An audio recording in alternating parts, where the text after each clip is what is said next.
First of all, so many things that I want to accomplish today.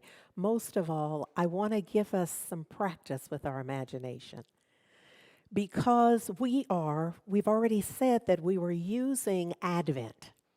When ended last night, we were using it for our preparation. We were getting ourselves ready for whatever it is that we are calling forth in our lives, for our beingness. So imagining ourselves in a winter wonderland. But look, there's a part of the lyric that I want to make certain that you heard. Gone away is the bluebird. Here to stay is a new bird. You better ask somebody. Come on now. There's a shift that's happened there that is for us to make note of. It's a metaphor. Within our lives, always, there's some aspect of our experience that is going away. This COVID experience has given us so many opportunities to accept that, to adjust. Now, that doesn't mean that we like it. It doesn't mean that our hearts aren't broken.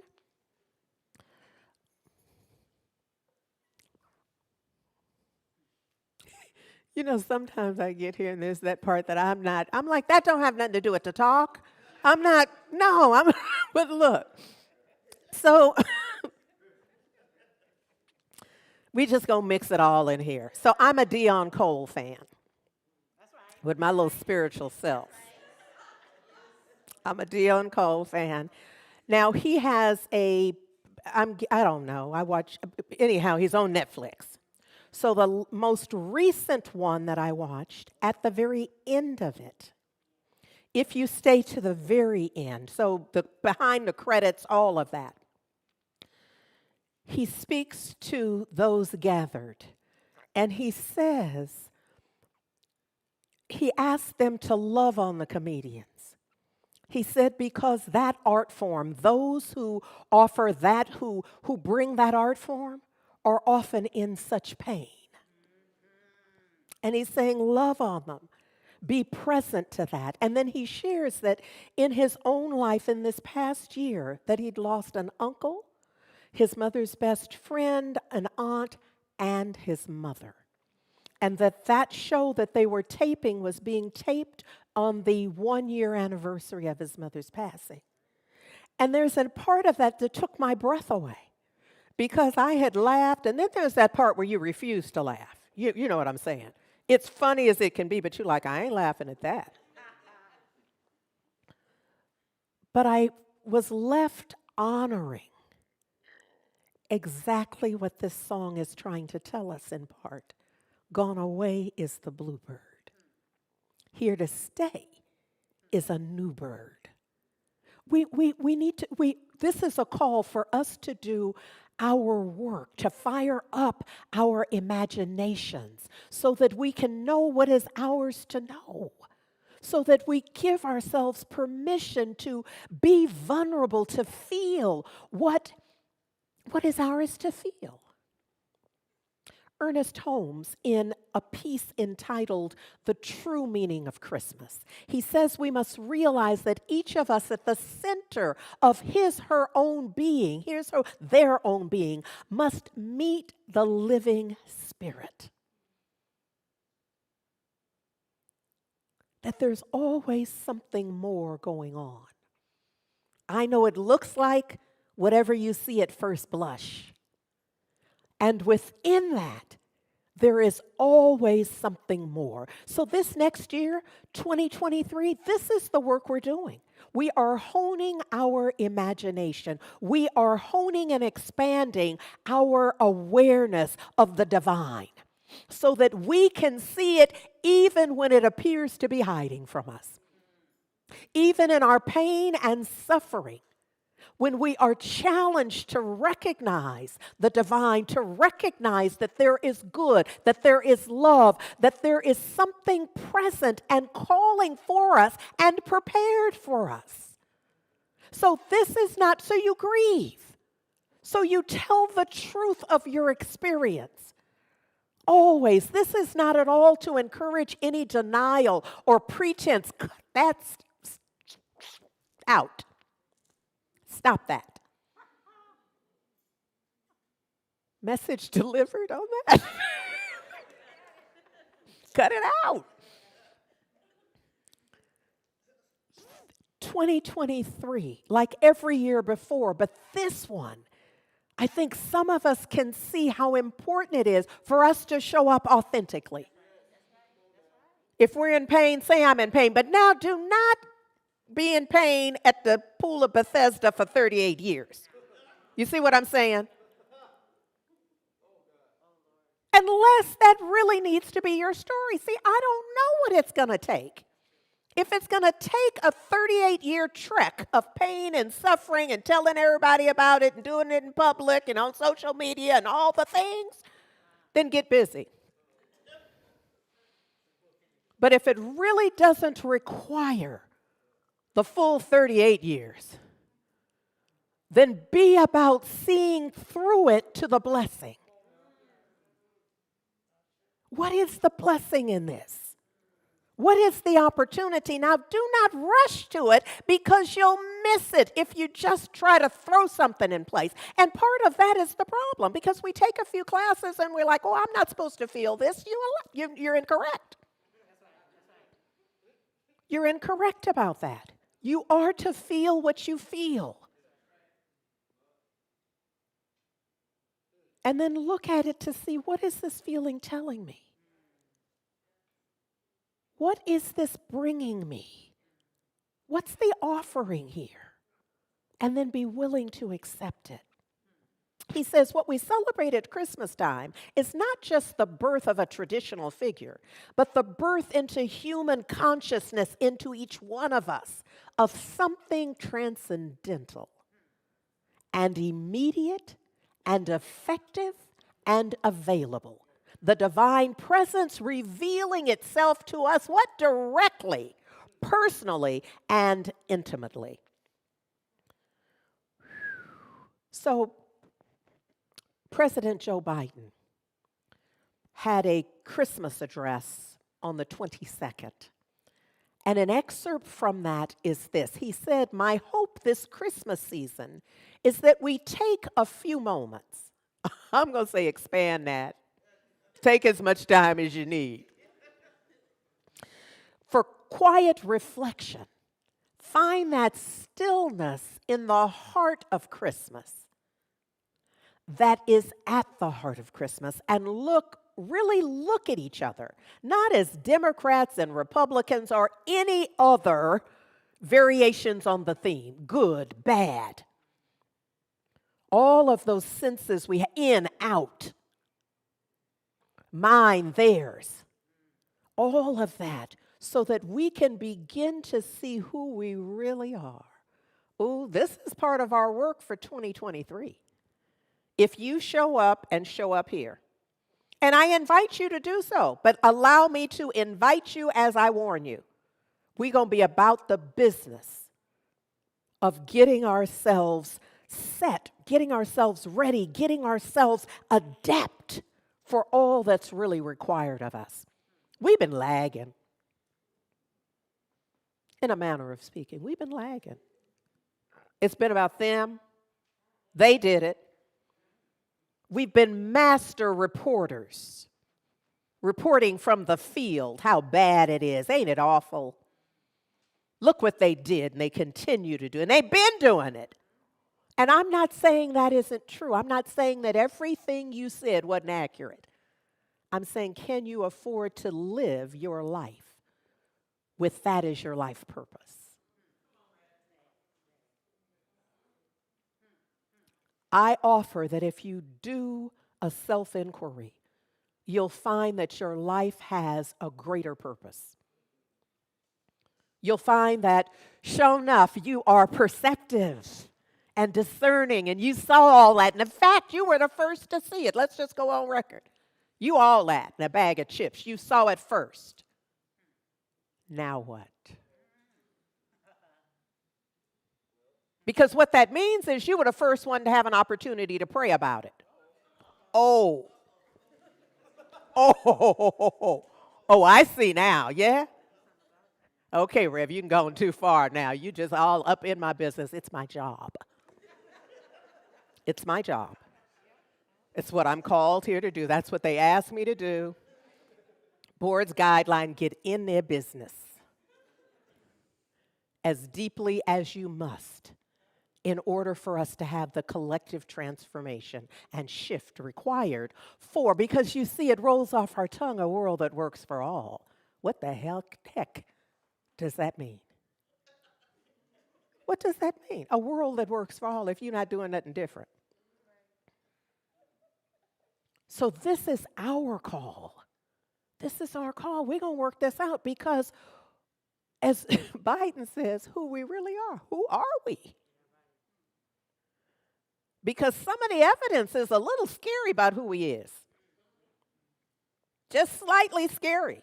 You see what I'm saying? If we look at our behavior, you could see we'd be quaking in our collective boots. Little red ones. But look, the idea here is that we are called right now to take responsibility for all of it. Ooh, Rev, what? Because ever since we've been children, we've been trying to discern what was mine and what was their responsibility. Yes? I didn't do it. I already did the dishes. I didn't drink out of that glass. That's not my mess. That's so-and-so's mess. Yes? You can do that at 8 and 5 and 6. Maybe even 14. I don't know. Depends on household. But right now, none of y'all. That's over. It's where you own it. The moment you recognize it, it's ours. Did y'all bring pillows? Because this message may need to go on. Because I'm just realizing that I kind of want to squeeze in so much stuff because this is our last Sunday before the new year. And I feel like there's so much I want to squeeze in. There's so much I want to download. There's so much I want to share so that we can know that our getting ready is essential. Because what? The old bluebird is going away. And here to stay is a new bird. You get to name the new bird, by the way. You get to fill it in, give it the identity, give it the sense of, give it meaning. You give it meaning. Just like you give meaning to who we really are. Charles Fillmore, who co-founded Unity Movement with his wife Myrtle Fillmore, says that Christmas is about the birth of the Christ consciousness at the center of the human soul. It does not belong to the past. It is a vital, living truth. The bringing forth of the Christ child is not work that was finished in Bethlehem.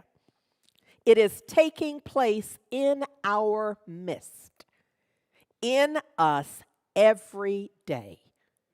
And this is what we're celebrating today. He says, and you can, oh, no wonder. Give me just a minute here. Okay, I see what I did. He says, this holiday season, let us endeavor to be and see the face of the divine God, the living one, by any name and all names in everyone. For that's truly the best Christmas present we can give and we can receive. We got our work cut out for us because we are masters at othering. America is kind of founded on othering. Now, we're not by ourselves, but I'm American, born, raised, have lived here all my life, so I have a level of expertise. That's what we do. We other. It's baked in. Our othering is. And so our work is to release that, to allow something else to be born, to let that bluebird go by the byway, and to have a different sense of who and how we are. And someone can hear me say whose we are. Because the Christmas story begins, well, let's just get there. Because it begins with this notion of the Immaculate Conception. Now, in this, and let me just see where.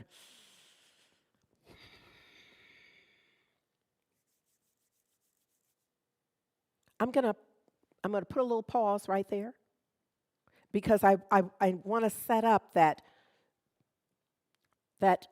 how we have evolved into a tradition of exchanging gifts and holiday decorations and Christmas tree and lights and candles and mistletoe and candy canes and Santa Claus and Scrooge and even Rudolph, the red-nosed reindeer. I mean, we do it all, yeah? I mean, on one hand, you got to admire us with that level of creativity and imagination. So it's not that we don't have imagination, it's about how we use it. Yes? Okay.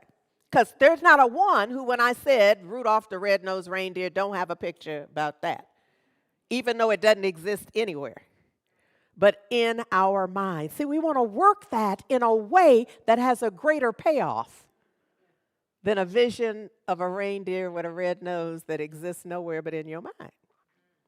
Because if you can do that,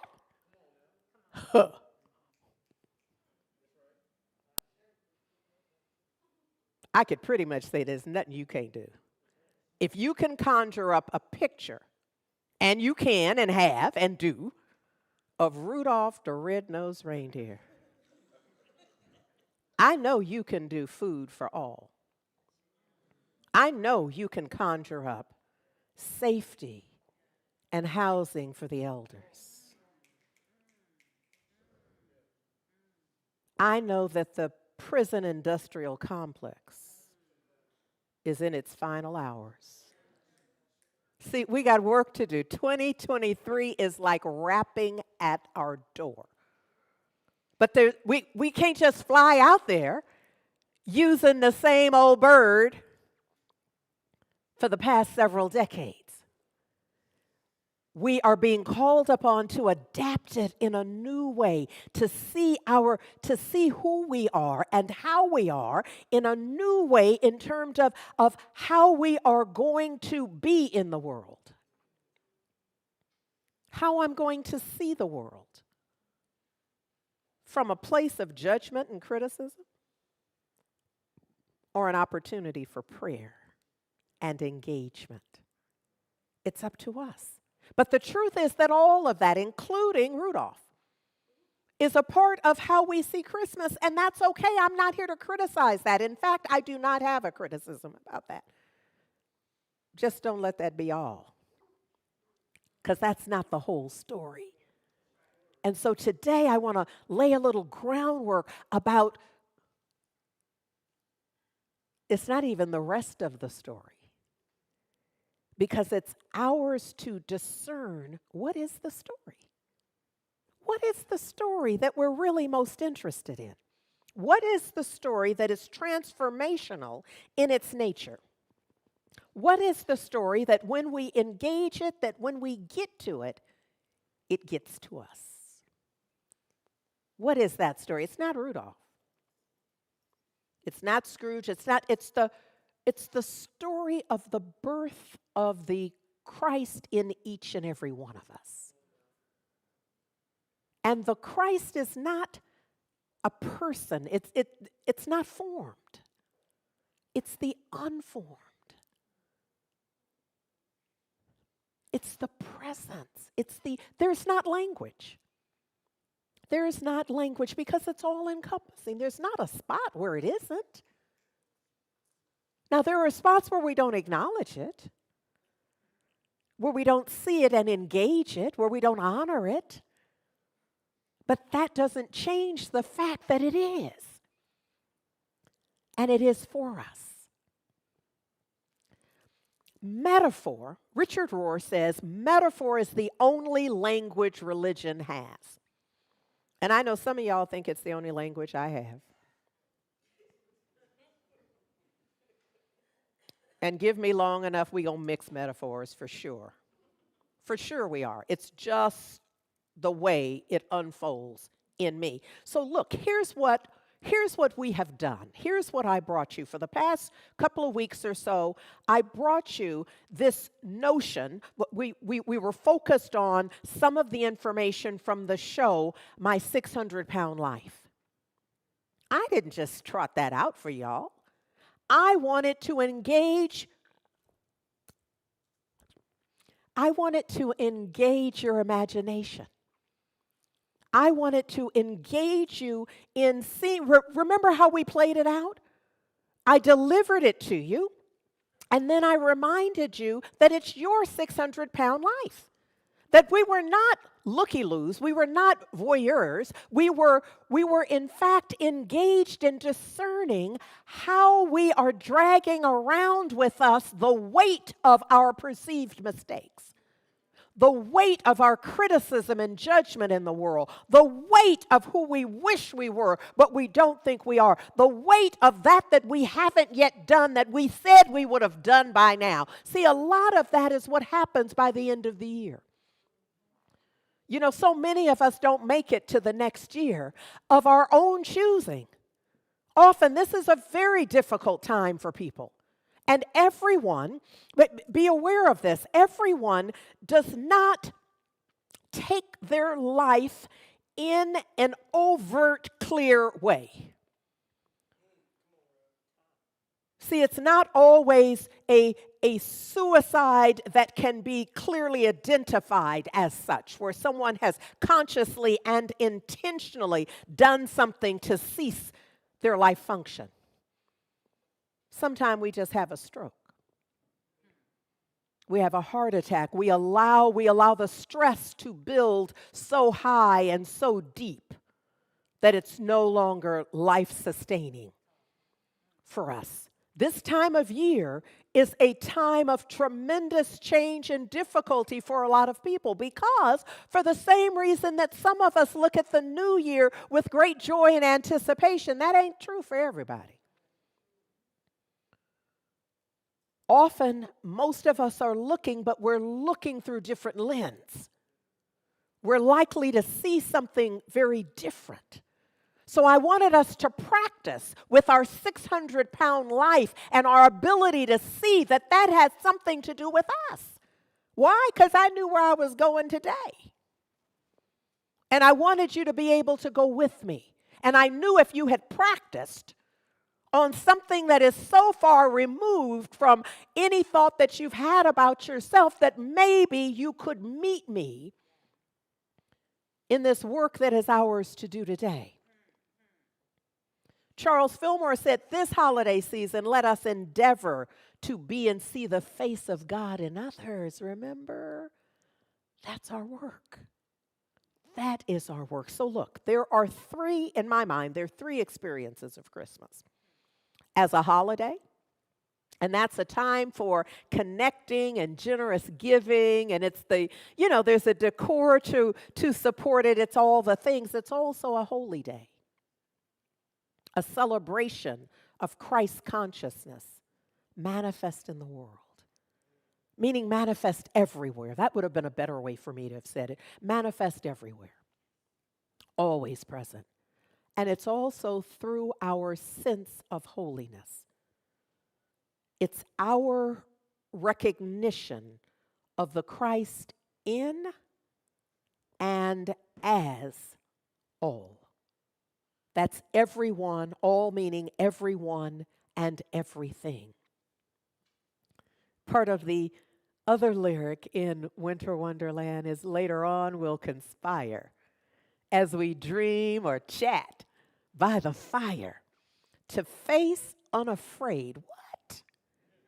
What was that lyric? To face unafraid the plans that we've made. That's the moment we're in right now. To face unafraid The plans we've made, the ones that we've accomplished and shouldn't have.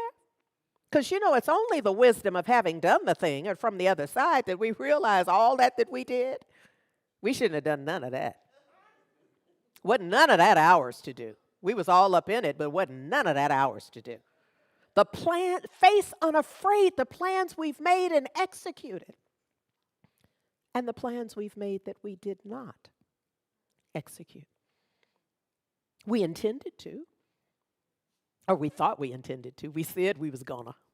Which is not the same as intention, by the way. I just need to be clear because we're heading into 2023. And setting intention is essential.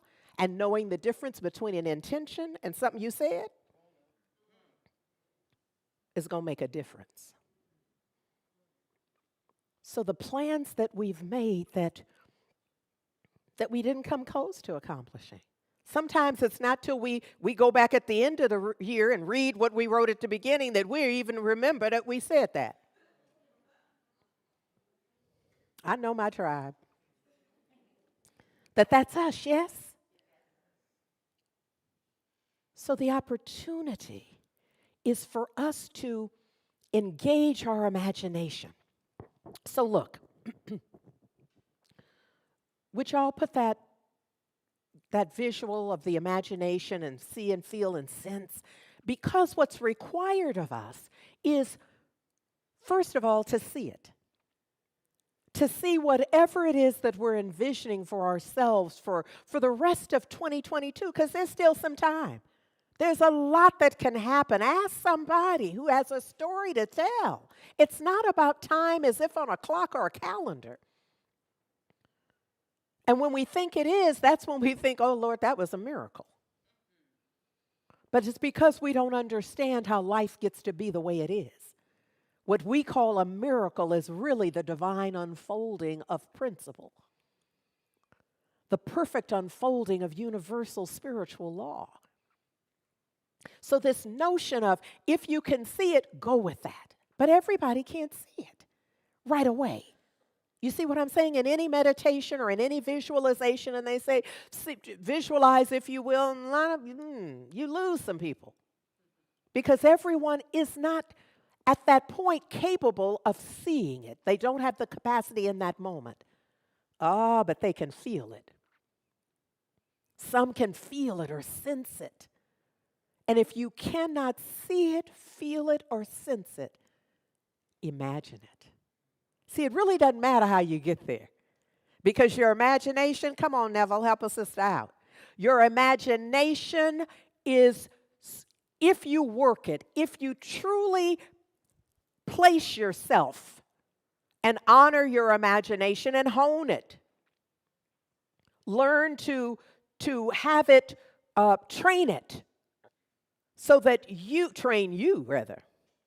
train you so that you can call on your imagination at any given moment, so that you can see yourself healed, so that you can see things working out. Let me just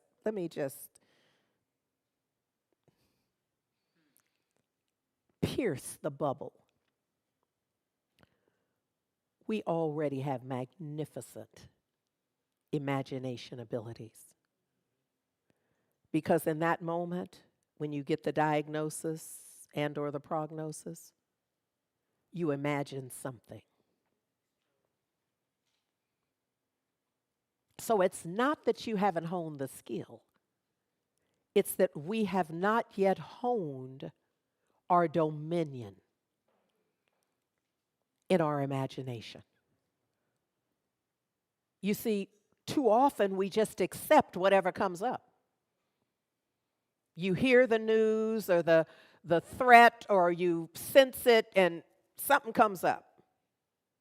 And for many of us, we just, well, that's what's up. I'm going to run with that.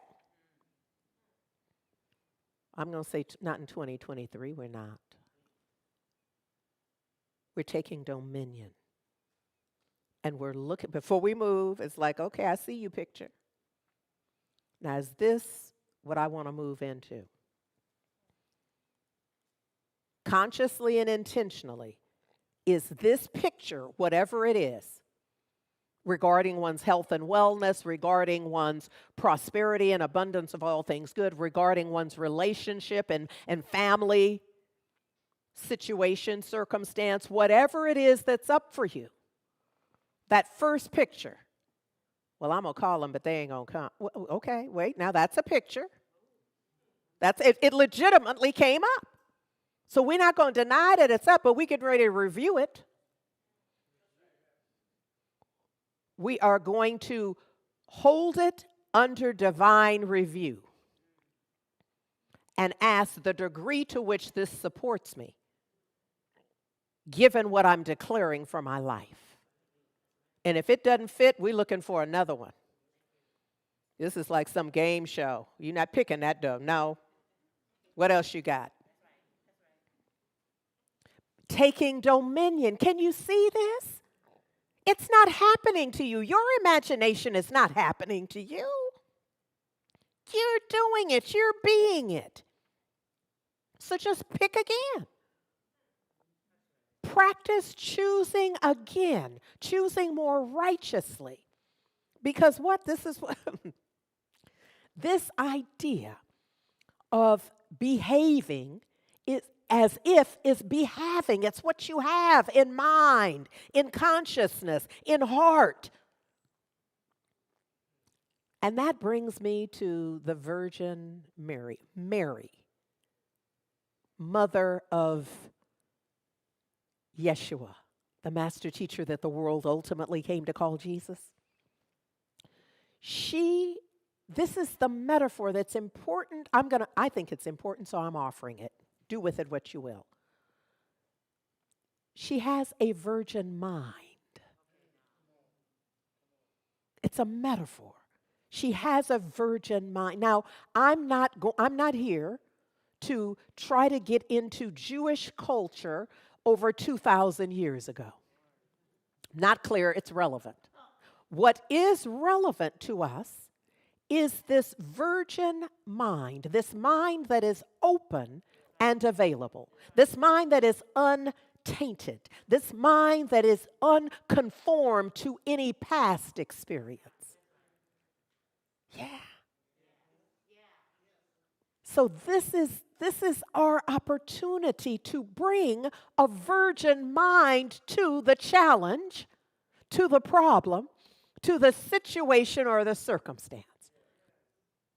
And allow the Christ consciousness to be born in each and every one of us. Because that's what's happening in this Christ Mass, is the birthing of the divine in each and every one of us. So it's happening, but each of us must claim it for his, her, and their selves. No one is forced to honor it, to sense it, to experience it. Each of us must claim it, embrace it for ourselves. The call is to bring the virgin mind. So look, in what we teach and endeavor to practice, we use what we consider the teaching symbol. And this is it. There's a slide, so we're going to show y'all at home. But for folks in the room, our stained glass window here in the room is the teaching symbol. What we are always bringing, and a way to think of this, is our heart's desire. And in this instance, for this Christ Mass, what I am offering is to be and see the face of God in all. Combination of what Charles Fillmore and certainly Ernest Holmes are both saying in their own words. And at the tip of it is what manifests. So at the top of it, it's kind of what you put in the soil. It's what you plant. And it makes a difference what you're going to get out. Because you got some seeds, and some of you are just that kind of adventurous farmer. Whatever kind of seed it is, you just planting it. You don't know what kind of seed that is. And that may work well in your backyard or on the side of your house, but not in life. You're going to want to know what you plant. You want to know just what seed is that. This is why you want dominion over your imagination. because all of those thoughts are seeds. And at the tip of it, so there's something planted at the top, at the tip of it is what's manifest. It's what is demonstrated. It's what is revealed. Yes? This is important for us to know as we move into 2023 because it is calling us. This is one of those in the metaphor of pulling up one's big girl, big boy. You know, it's just time. It's time for us to act like we know what we know. It's time for us to show our work.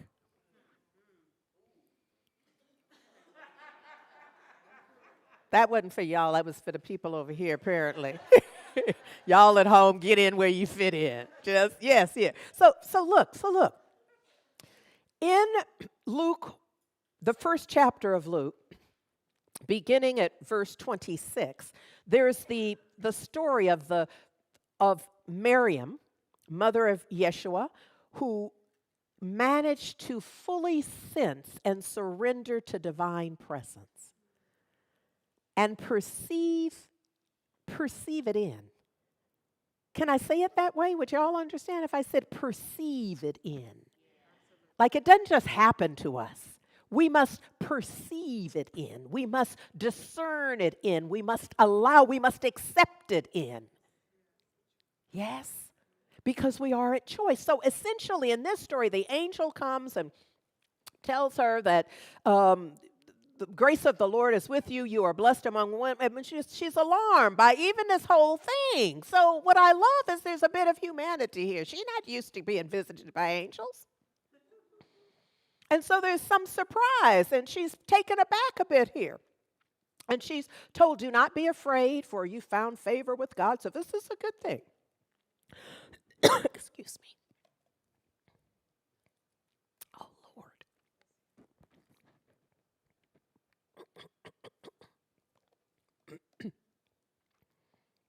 And she's told, you shall conceive and give birth to a son. And your son shall be named Yeshua. He'll be great, the highest, the Lord Jehovah, and will give to him the throne of David his father. So what this is saying is that he's a leader. He's going to be the one. He'll reign over the house of, he'll do this, that, and the other. It's going to be all of that in a bag of chips, essentially, in the metaphor of it. You understand what I'm saying? This is a lot. Now imagine, she's a little girl. By all estimates, she's somewhere between 12 and 14 years old. But what you got to hear in this is her imagination, her availability to even getting whatever this message is. Because there's no life experience like we would bring. Which, wait. That part about, you know what I'm saying. We would want to get to cases around it. She doesn't have that. However, she does at verse 34, at least in some translation. Let's be clear. They put it in quotation marks. There's no way anybody knows. You know, I'm doing the best I can here. I'm working with what they gave me. But the fact that it's in quotation marks does not mean somebody actually said that. But the essence, for the purposes of our story and where we're going, is she says, how will this be? How can I be giving birth when no man has known me? But this is our version of the man at the pool at Bethesda, who has a response. This is our, but wait, hold it. I hear all that. And that could be a beautiful thing, I guess. Now, see, when you're that young, I imagine it would. For some of us who have, more years and experience, we would have several questions about that because we would see the impact. When I wait just a minute now, he going to be what? And who going to protect him? Who's going to what? Said who? There'd be a lot that would have to be clarified. But for her, the way the story is being told, she's just like, wait a minute. How am I going, So that's where we are. What I see in this is her openness. And so the angel responds, supposedly, this is the way the story is told about how it's going to happen. And he even cites that her cousin, who was Elizabeth, who was supposed to be barren, that she's with child. And because nothing is difficult for God. Now, see, that would only matter to somebody who believes in God. Like, well, yeah, but what that got to do with my situation? But if you believe in God, then that's telling you something. See, that was the trump card. If you're a whist player, somebody just popped a card on their forehead. That's right. Am I telling the truth? That was just like, you do the work. Because this is a done deal. And her response, at least as this translation records it in verse 38, says, behold, she says, I am the handmaid of the Lord Jehovah. Let it be done to me according to your word. And it says the angel departed. I think like this, like, mission accomplished. Because she got it. Something in that moment was downloaded. Now, y'all need to know, I'm not really talking about little girl Miriam, who became the mother of Yeshua. I'm talking about us. I'm talking about what message are we getting in our open availability? What message is being delivered to us? What guidance is being given to us that we can simply accept, that we can try out? Now, some of y'all are thinking, you a fine one to be here suggesting this, because we see you most Sundays up there arguing with God about what you're going to say and not say and what order things are going to be in and all of that. Well, this is not a mountaintop teaching. I can't do no better than what I'm doing. I'm right here. You found me where I'm at. And this is what we're doing. The day may come, but y'all may not be here by then. So right now, what I'm working with is understanding it and working to bring it more into my life experience so that it becomes my immediate response is one of acceptance. Too often I got questions. So for us, Miriam, symbolizes the highly intuitive soul. This is our work. This is our work to develop our intuition, to develop our imagination, to develop our sense of a virgin consciousness that is purely available. So look, at the top of the teaching symbol, where we're planting the seed. No, y'all get it. Y'all get it. We're not going there. Skip that part. Y'all get it. Because look, where we need to go is this realization that in Revelations 21:1, that I saw a new heaven. This is where I see this even for our little sister Miriam. That in that exchange, in that experience, and look, when the angel comes, he don't pull up in no car. He didn't ride up on the camel. You see what I'm saying? It's an inside experience. Whatever her experience was in that dialogue, nobody else saw that. Y'all understand what I'm saying? So it's an inside job. She literally saw a new possibility. One that didn't exist before. Now, we have to accept the story. If you're sitting there with all of the questions that you'd have if this were really your theology class, your Bible class in your theology studies, this ain't that. This is simply where we're using this as a metaphor. This is simply where we're seeing, I'm challenging you to see how this is a part of your life. Now, your first thought may be it isn't. And there's a part of me that says you're excused for now. But watch the recording. because in due time it'll come to you. This idea of seeing the new possibility is what sets it up so that we can have a new experience. And the new earth is the experience. It's the manifest. It's that is at the tip of the V in the teaching symbol. It's the way it all...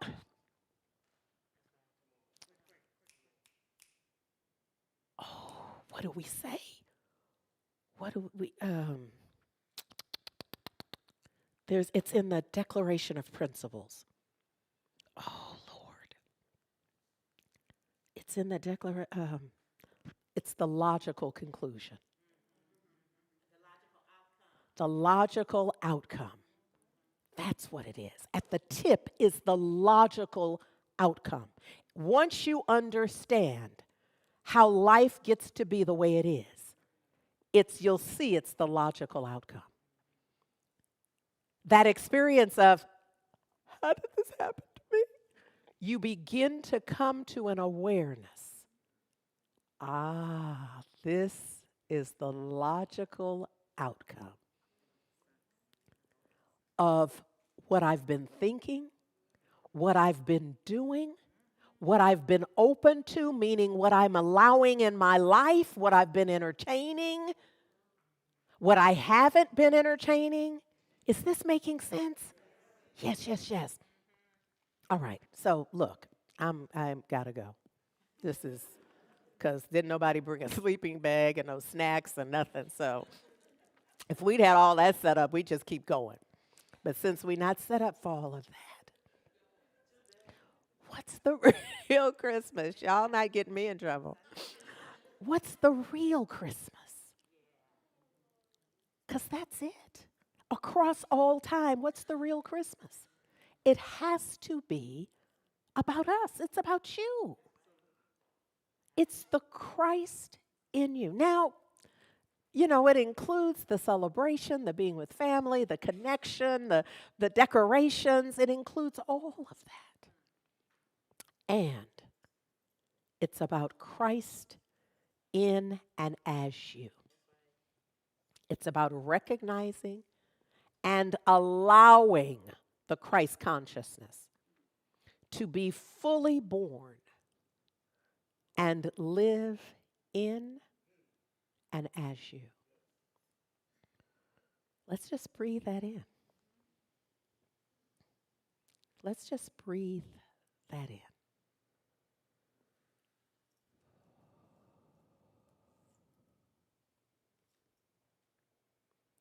And allow me to say to you that although it's been said many times, many ways, Merry Christmas to you. So I'm going to ask you to join me in an attitude of gratitude and thanksgiving. Join me in a sense of being willing to know beyond our conscious ability to know the truth. Ernest Holmes' words, "It is our sincere desire that the heavenly light shall guide us, as it did the wise men of old, to the place where the heavenly child, the Christ consciousness, is to be born in us, each and every one of us today. Reverently, we bow before this divine incarnation. Silently, we offer our gifts of love and adoration to the presence within and around us, to our dear ones and friends, and to the whole world, including the entire universe. May the angels of the Lord proclaim anew to us good tidings of great joy. There is one life. That life is love, divine, pure love. That life is each and every one of us. Each of us is living the life of love, The life of love is living each and every one of us. Each of us is whole. Each of us is complete. Each of us is perfect. I know, and I know that I am one with the giver of all life, with the essence of all life, with the power that can do anything, and with the love and peace that I know is God, the living one, the strong one, active in my life, in our lives now. I shut every other thought out of my mind and I listen quietly, reverently, peacefully, and with complete acceptance and behaving as if I receive the divine outcome, as if I know the truth of my being. I know and affirm that each one of us embodies and shares the love of the divine that is us, that our hearts are filled to overflowing as we celebrate the divinity of the all and all this day and every day. Peace and good flow through us and to all humanity. Glory to God in its highest. Peace on earth, goodwill toward all, I know is manifest first in our heart, in our minds, in our intention, and then in our experience. I give thanks that divine light is guiding me now and always, that we are all surrounded and enfolded by divine love, imbued with the wisdom and the love of the divine. So it is in this gratitude and divine appreciation that I release this word into the perfect activity of law that I know is love. And I know that this word cannot possibly return to me void, but it must produce in like kind. And for this, I am forever grateful. I let go. I let God.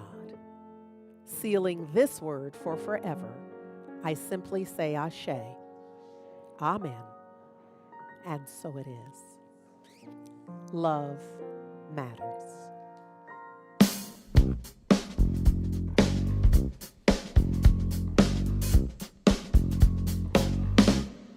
Merry Christmas, y'all.